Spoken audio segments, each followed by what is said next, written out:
ए गल सुनियो तो तुहाडे 14 तबक रोशन हो जाएंगे। गल तवज्जो नाल सुनियो। और बजुर्ग फरमाते ने मैं एक दिन ऐं जी जंगल की तरफ निकलिया तो मैं वेखिया कि एक गार है, उस गार दे विच एक लूंबड़ी है। लूंबड़ी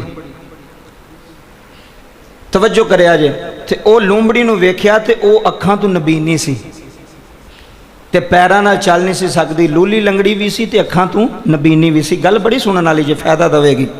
बजुर्ग फरमाते ने मैं सोचिया भी इहनूं ते नज़र कोई नहीं आउंदा ते ना ही किते जा सकदी, किते जावेगी आवेगी तो कोई अपना खाण दा बंदोबस्त करेगी, इत्थे बैठी रहिंदी है ते इहदा खाने दा इंतजाम कित्थों हुंदा है। कहंदे ने मैं सोचिया, इधर वेखियो, मैं सोचिया ते सोचण दे दौरान ही मेरियां अखां ने नज़ारा वेखिया कि ज़मीन फटी है ते ज़मीन दे विचों दो प्याले बाहर आए ने, एक दुध दा प्याला है ते एक पानी दा प्याला है। इधर वेखो जी, मेरे अल्लाह दी कुदरत, मेरे मालक दी शान वेखो। गल एक भी बंदा पल्ले बन ले ना तो सारी जिंदगी वास्ते काफ़ी होंदी है। कहते ने जो दो प्याले जमीन चो नमूदार होए बाहर निकले, मैं वेख के हैरान, मैं दरखत पीछे छुप गया। मैं आख्या भी हुण वेने आ इन्हें ते गार चो बाहर होना कोई नहीं, ते प्याले जिहड़े दुध दे ने ते दुध दा प्याला ते पानी दा प्याला है, ये उहदे तक जाना किवें में। आ वेखियो, वो अल्लाह दे वली फरमांदे ने मैं दूर नज़ारा वेखण वास्ते बह गया कि वेखां हुण किहड़ा आउंदा है जिहड़ा या लूंबड़ी नूं बाहर लैके आउंदा है या प्याले उहदे तक पहुँचाएगा तो फिर ही वो पीएगी ना बेचारी। कहंदे ने मैं थोड़ा इंतज़ार किया, थोड़ा लम्हा गुजरिया तो ये पहाड़ तो थल्ले ना एक सोहनी सूरत वाला बाबा है। तवज्जो करिया जी, एक सोहनी सूरत वाला बजुर्ग बंदा आया, उन्हें वो दो भी प्याले चुके ते लूंबड़ी दे अगे रख छड़े। सुभान अल्लाह। वो दो भी प्याले रखे ना बाबा जी जो, वो अल्लाह दे वली कहंदे ने मैं वेख के हैरान हो गया। मैं क्या यार ये की मामला है। पहली हैरत की वजह तो यह वे कि प्याले जमीन चू कढ़न वाला कौन है, तो दूसरी हैरत जिहड़ा आया ये कौन है। कहंदे जो प्याले सामने रख के ना वो बुजुर्ग जान लगा ना वापस, तो मैं दौड़ के जफा पा लिया। मैं क्या जी तुसी कौन हो जेड़े प्याले चुक के ते लूंबड़ी तक पहुँचाए जे। तो वह बोल के कहन लगा, ओ दरवेशा मेरी ड्यूटी अल्लाह ने लाई है तो मैं इंसान नहीं, मैं फरिश्ता हूँ। हाय हाय हाय, कैसा इंतज़ाम किया मेरे मालिक सोने ने, कैसा बंदोबस्त किया मेरे अल्लाह रब्बे रहमान ने। फरमाया मेरी अल्लाह ने ड्यूटी लाई है कि जदों भी इनू भुख लगे प्यास लगे प्याले निकलते हैं तो अल्लाह ने मेरी ड्यूटी लाई है कि जिन्ना तक ये साह चलते हैं ना लूंबड़ी दे, ए तेरी ड्यूटी है, तू प्याले ये तक पहुँचाने। अच्छा जी, बड़ी गल है। अल्लाह दे वली सोचिया बई जे लूंबड़ी गार विच बह के ते दुध लै सकदी है ते पानी लै सकदी है, तो मैनू की लोड़ पई है खज्जल होण दी, सड़कां ते तजारत करन दी ते कारोबार करन दी, मैनू तो लोड़ ही कोई नहीं। कहंदे ने मैं सोचिया, मैं क्या मैं भी एक गार विच बह जाना ते अल्लाह अल्लाह करना ते अल्लाह मैनू भी देवेगा। कहंदे ने मैं सारा कुछ छड्ड के ते एक गार विच चला गया। जुमले सुनो, उस गार विच जाके बह गया, उत्थे जाके अल्लाह की इबादत शुरू की थी। अल्लाह अल्लाह अल्लाह अल्लाह, नमाज पढ़नी अल्लाह अल्लाह करनी। कहंदे 2 दिन गुजरे तो कोई चीज़ नहीं आई। जो भुख लगी ना, जो इंसान को भुख लगती है ना तो वह नमाज में भी दिल नहीं लगता।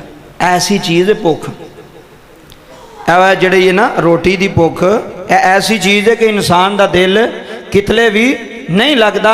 जुमले समात फरमाया जे, जदों उन्होंने लगी ना भुख ते भुख ने सताया, 2 दिन गुजर गए कोई चीज़ नहीं आई, 3 दिन गुजर गए कोई चीज़, 4 दिन गुजर गए कोई चीज़। कहते हैं जो मैं मरन वाला होया ना तो मैं गार च उठ के बाहर निकलिया भी कोई बंदोबस्त करा कोई खाण पीण का, मैं तो मर जावांगा भुख के अजाब नाल, प्यास के अजाब नाल। कहते हैं मैं जो बाहर निकलिया तो मैं क्या मौला तू एक जानवर लूंबड़ी नूं जेड़ा इंसान भी नहीं जानवर है, जे तू उन्होंने प्याले दुध दे सकना है, पानी दे प्याले दे सकना है, तो मैं तो तेरी इबादत करना पिया सा, मैं तो तेनू राज़ी करना पिया सा, मैं तो तेरी रज़ात विच लगा होया सा। या अल्लाह मेरा बंदोबस्त क्यों नहीं कीता।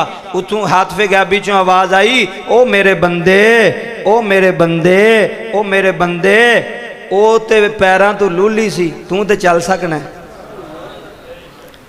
ਉਹਦੀਆਂ ਤੇ ਲੱਤਾਂ ਕੰਮ ਨਹੀਂ ਕਰਦੀਆਂ, ਉਹਦੀਆਂ ਤੇ ਅੱਖਾਂ ਬੰਦ ਨੇ, ਤੇਰੀਆਂ ਤੇ ਅੱਖਾਂ ਵੀ ਖੁੱਲੀਆਂ ਨੇ, ਤੇਰੇ ਤੇ ਹੱਥ ਵੀ ਠੀਕ ਨੇ, ਤੇਰੇ ਤੇ ਪੈਰ ਵੀ ਠੀਕ ਨੇ। ਅੱਲਾ ਫਰਮਾਂਦਾ ਹੈ ਉਹ ਬੰਦੋਬਸਤ ਮੈਂ ਉਹਦਾ ਕਰਨਾ ਜਿਹਦਾ ਕੋਈ ਨਾ ਹੋਵੇ, ਤੇ ਤੂੰ ਤੇ ਹੱਥ ਨਾਲ ਕਮਾ ਵੀ ਸਕਣਾ, ਤੂੰ ਤੇ ਪੈਰਾਂ ਨਾਲ ਚੱਲ ਵੀ ਸਕਣਾ। ਫਰਮਾਇਆ ਖਬਰਦਾਰ ਗਾਰ ਵਿੱਚ ਨਾ ਬਵੀਂ, ਆਪਣੇ ਹੱਥ ਨਾਲ ਕਮਾ, ਜਿਹੜਾ ਹੱਥ ਨਾਲ ਕਮਾਵੇ ਅਸੀਂ ਉਹਦੀ ਇਬਾਦਤ ਕਬੂਲ ਕਰਨੇ।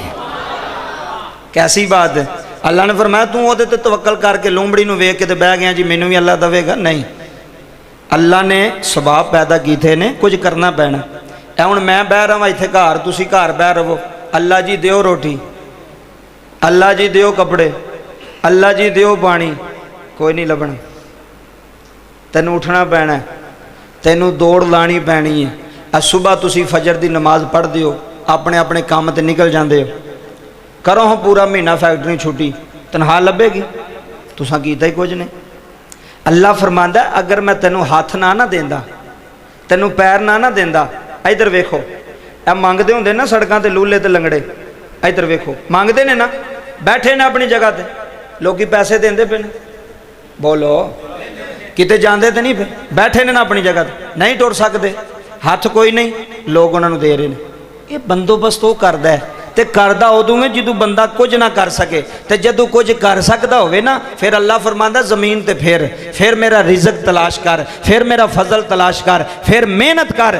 ਜਿਹੜਾ ਬੰਦਾ ਹੱਥ ਨਾਲ ਕਮਾਈ ਨਹੀਂ ਕਰਦਾ ਉਹਦੀ ਕਦੀ ਵੀ ਪੂਰੀ ਨਹੀਂ ਜੇ ਪੈਂਦੀ, ਉਹਦੀ ਕਦੀ ਵੀ ਪੂਰੀ। ਜਿਹੜਾ ਕਿਸੇ ਤੇ ਨਜ਼ਰ ਰੱਖੇ ਜੀ ਅੱਲਾ ਦੇਵੇਗਾ, ਅੱਲਾ ਫਰਮਾਂਦਾ ਇੰਜ ਮੈਂ ਨਹੀਂ ਦਿੰਦਾ। ਤੂੰ ਸੁਬਹ ਉੱਠ, ਫਜਰ ਦੀ ਨਮਾਜ਼ ਪੜ੍ਹ, ਗੱਡੀ ਤੇ ਬਹਿ, ਬਾਹਰ ਨਿਕਲ। ਇਹ ਵੇਖੋ ਬਾਬਾ ਜੀ, ਇਹ ਜਿਹੜੇ ਮਜ਼ਦੂਰ ਖੜੇ ਹੁੰਦੇ ਨੇ ਅੱਡਿਆਂ ਤੇ, ਸੁਬਹ ਨਿਕਲਦੇ ਨੇ ਨਾ, ਉਹਨਾਂ ਨੂੰ ਪਤਾ ਹੁੰਦਾ ਵੀ ਸਾਨੂੰ ਕਿੰਨੇ ਲੈਣ ਆਉਣਾ ਹੈ, ਪਤਾ ਹੁੰਦਾ ਕਿ ਅੱਜ ਅਸੀਂ ਨੇਕੇਪੁਰੇ ਜਾ ਕੇ ਮਿਹਨਤ ਕਰਨੀ ਹੈ, ਜਾਂ ਅੱਜ ਅਸੀਂ ਰੰਗਪੁਰੇ ਜਾਣਾ ਹੈ, ਜਾਂ ਅੱਜ ਅਸੀਂ ਸੰਭੜਿਆਲ ਜਾਣਾ ਹੈ, ਕੋਈ ਪਤਾ ਉਹਨਾਂ ਨੂੰ? ਉਹਦੇ ਤਵੱਕਲ ਤੇ ਨਿਕਲਦੇ ਨਾ ਕਿ ਅੱਲਾ ਅਸੀਂ ਨਿਕਲ ਚੱਲੇ ਹਾਂ, ਦਿਹਾੜੀ ਦਾ ਬੰਦੋਬਸਤ ਤੂੰ ਕਰਨਾ। ਤੇ ਇਹ ਜਿਹੜੇ ਬੰਦੇ ਹੁੰਦੇ ਨੇ ਕੌਣ ਭੇਜਦਾ? ਇੱਧਰ ਵੇਖੋ, ਇੱਧਰ ਵੇਖੋ ਬਾਬਾ, ਜ਼ਰਾ ਜ਼ਹਿਨ ਨਾਲ ਥੋੜਾ ਸੋਚੋ। ਉਹ ਮਜ਼ਦੂਰੀ ਦੇ ਅੱਡੇ ਤੇ ਖਲੋਤਾ ਹੈ, ਉਹਨੂੰ ਨਹੀਂ ਪਤਾ ਮੇਰੀ ਦਿਹਾੜੀ ਲੱਗਣੀ ਹੈ ਜਾਂ ਨਹੀਂ ਲੱਗਣੀ, ਉਹਨੂੰ ਕੋਈ ਪਤਾ ਨਹੀਂ, ਉਹਨੂੰ ਕੋਈ ਪਤਾ ਨਹੀਂ ਬੰਦੇ ਨੇ ਕਿਹੜੇ ਮਹੱਲੇ 'ਚੋਂ ਆਉਣਾ, ਕਿੱਥੋਂ ਆਉਣਾ। ਅੱਛਾ ਬੰਦਾ ਆਇਆ, ਉਹਨੇ ਕਿਹਾ ਹਾਂ ਬਈ 100 ਬੰਦਾ ਖਲੋਤਾ ਹੈ, ਜਾਣਾ ਹੀ? ਉਹਨੇ ਕਿਹਾ ਜਾਣਾ, ਚੱਲ ਬਹਿ ਪਿੱਛੇ। ਕਿੰਨੇ ਬੰਦੋਬਸਤ ਕੀਤਾ? ਉੱਚੀ ਬੋਲੋ। ਉਹ ਅੱਲਾ ਬੰਦੋਬਸਤ ਕਰਦਾ। ਤੇ ਜੇ ਉਹ ਹੀ ਮਜ਼ਦੂਰ 12 ਵਜੇ ਬਿਸਤਰੇ ਤੋਂ ਉੱਠੇ ਤੇ ਆਖਿਆ ਹੁਣ ਮੈਂ ਚੱਲਣਾ ਦਿਹਾੜੀ ਲਾਣ, ਵਕਤ ਨਹੀਂ। ਵਕਤ ਵੇਖੀਦਾ, ਮਾਹੌਲ ਵੇਖੀਦਾ, ਅੰਦਾਜ਼ ਵੇਖੀਦਾ। ਜਿਹੜਾ ਤਰੀਕਾ ਕਾਰ ਅੱਲਾ ਨੇ ਬਣਾਇਆ, ਜਿਹੜਾ ਬੰਦਾ ਉਹਦੇ ਮੁਤਾਬਕ ਨਹੀਂ ਨਾ ਚੱਲਦਾ ਉਹ ਕਦੀ ਕਾਮਯਾਬ ਨਹੀਂ। ਜਿਹੜੇ ਬੰਦੇ ਆਂਦੇ ਨਾ ਅਸੀਂ 12 ਵਜੇ ਉੱਠਣੇ ਆ, ਉਹ ਸਦਾ 12 ਵਜੇ ਨਹੀਂ ਉੱਠਣਗੇ। ਇਹ ਮੇਰੀ ਗੱਲ ਯਾਦ ਰੱਖਿਓ, ਸਦਾ ਇੱਕ ਜੈਸਾ ਵਕਤ ਨਹੀਂ ਰਹਿੰਦਾ। ਜੇ ਮਾਲਕ ਦਿੰਦਾ ਨਾ ਤੇ ਉਹ ਖਿੱਚ ਵੀ ਸਕਦਾ। ਉਹ ਆਪਣੀ ਆਕੜ ਵਿੱਚ ਨਾ ਰਵੇ ਜੇ ਅਸੀਂ 12 ਵਜੇ ਉੱਠਣੇ ਆ ਜਾਂ ਅਸੀਂ 1 ਵਜੇ ਉੱਠਣੇ ਆ, ਸਾਨੂੰ ਕਿਹੜਾ ਪੁੱਛਣ ਵਾਲਾ। ਜਿਹੜਾ ਕੰਮ ਦਾ ਟਾਈਮ ਹੈ ਉਹ ਕੰਮ ਦਾ ਟਾਈਮ ਹੈ, ਉਸ ਟਾਈਮ ਤੇ ਉੱਠ ਜਾਓ, ਕੰਮ ਕਰੋ। ਫਿਰ ਕੰਮ ਜਾਣੇ ਤੇ ਅੱਲਾ ਜਾਣੇ, ਫਿਰ ਰੋਜ਼ੀ ਜਾਣੇ ਤੇ ਉਹ ਤੁਸੀਂ ਤੇ ਆਪਣੀ ਮਿਹਨਤ ਕਰੋ, ਕੋਸ਼ਿਸ਼ ਕਰੋ ਨਾ ਤੁਸੀਂ ਤੇ ਯਾਰ, ਐਸੀ ਕੋਸ਼ਿਸ਼ ਤੇ ਕਰੋ। ਤੇ ਜੇ ਕੋਸ਼ਿਸ਼ ਹੀ ਨਹੀਂ ਕਰਨੀ ਤੇ ਫਿਰ ਅਗਲੇ ਦਿਨ ਮੈਨੂੰ ਇੱਕ ਮਜ਼ਦੂਰ ਕਹਿਣ ਲੱਗਾ, ਕਹਿੰਦਾ ਕਾਰੀ ਸਾਹਿਬ ਬੜਾ ਮਜਬੂਰ ਸਾਂ, ਇਹ ਗੱਲ ਸਮਝਿਓ। ਤੇ ਮੈਂ ਮਜ਼ਦੂਰੀ ਦੇ ਅੱਡੇ ਤੇ ਖਲੋਤਾ ਤੇ ਮੇਰੇ ਦਿਲ ਦੀ ਪੱਕੀ ਨੀਅਤ ਸੀ ਜਦੋਂ ਵੀ ਕੋਈ ਬੰਦਾ ਹੁੰਦਾ ਸੀ ਮੈਂ ਅੱਗੇ ਜਾਣਾ ਸੀ ਕਿ ਮੈਨੂੰ ਲੈ ਜਾਏ, ਕਿਉਂਕਿ ਪੈਸਿਆਂ ਦੀ ਲੋੜ ਸੀ। ਕਹਿੰਦਾ ਸਾਰੇ ਟੁਰ ਗਏ ਤੇ ਮੈਂ ਖਲੋਤਾ ਰਿਹਾ। ਕੋਸ਼ਿਸ਼ ਬੜੀ ਕੀਤੀ, ਮਿਹਨਤ ਬੜੀ ਕੀਤੀ। ਬੰਦਾ ਕੋਸ਼ਿਸ਼ ਕਰੇ ਨਾ, ਉਹ ਅੱਲਾ ਵੇਖ ਰਿਹਾ ਹੁੰਦਾ ਕਿ ਬੰਦਾ ਮਿਹਨਤ ਕਰਦਾ ਪਿਆ ਕਿ 2 ਨੰਬਰੀ ਪਿਆ ਕਰਦਾ। ਕੈਮਰੇ ਵੀ ਲੱਗੇ ਹੋਣ ਤੇ ਬੰਦੇ ਥੱਲੇ ਛੁਪ ਜਾਂਦੇ ਨੇ, ਪਤਾ ਨਾ ਲੱਗੇ ਜੀ ਮਾਲਕਾਂ ਨੂੰ। ਤੇ ਤੂੰ ਕਾਹਦਾ ਮੁਸਲਮਾਨ ਹੈ? ਤੂੰ ਤੇ ਹਰਾਮ ਦੀ ਰੋਜ਼ੀ ਕਮਾ ਕੇ ਖੜਨਾ ਪਿਆ ਬੱਚਿਆਂ ਵਾਸਤੇ, ਇਹ ਹਲਾਲ ਤੇ ਨਹੀਂ। ਇੱਕ ਬੰਦਾ ਸਾਰਾ ਦਿਨ ਮਿਸਤਰੀਆਂ ਦੇ ਪਿੱਛੇ ਸੀਮਟ ਚੁੱਕਦਾ, ਇੱਟਾਂ ਢੋਂਦਾ, ਰੇਤ ਢੋਂਦਾ, ਸਾਰਾ ਕੁਝ ਕਰਦਾ। ਉਹ 1200 ਰੁਪਇਆ 1500 ਰੁਪਇਆ ਸ਼ਾਮ ਨੂੰ ਲੈ ਕੇ ਜਾਂਦਾ। ਤੇ ਇੱਕ ਬੰਦਾ ਪੱਖੇ ਥੱਲੇ ਬਹਿ ਕੇ 2000 ਰੁਪਇਆ ਲੈ ਕੇ ਜਾ ਰਿਹਾ, ਉਹਨੂੰ ਸ਼ੁਕਰ ਨਹੀਂ ਕਰਨਾ ਚਾਹੀਦਾ? ਬੋਲੋ ਨਾ। ਇਹ ਪੱਖੇ ਥੱਲੇ ਬੈਠਾ ਹੈ, ਉਸ ਮਜ਼ਦੂਰ ਨੂੰ ਪੁੱਛ ਜਿਹੜਾ ਪੱਖੇ ਥੱਲੇ 12 ਘੰਟਿਆਂ ਵਿੱਚ 1 ਘੰਟਾ ਵੀ ਨਹੀਂ ਬੈਠਾ ਤੇ ਮਾਲਕ ਨੇ ਬਹਿਣ ਵੀ ਨਹੀਂ ਦਿੱਤਾ। ਉਹਨੇ ਕਿਹਾ ਮਜ਼ਦੂਰੀ ਕਰ, ਮਿਹਨਤ ਕਰ, ਪੈਸੇ ਲੈਣੇ ਨਹੀਂ। ਉਹਦਾ ਪਸੀਨਾ ਚੋਂਦਾ ਪਿਆ, ਉਹਨੂੰ ਬੁਖਾਰ ਵੀ ਹੋਇਆ ਤੇ ਉਹਨੇ ਦਿਹਾੜੀ ਲਾਈ।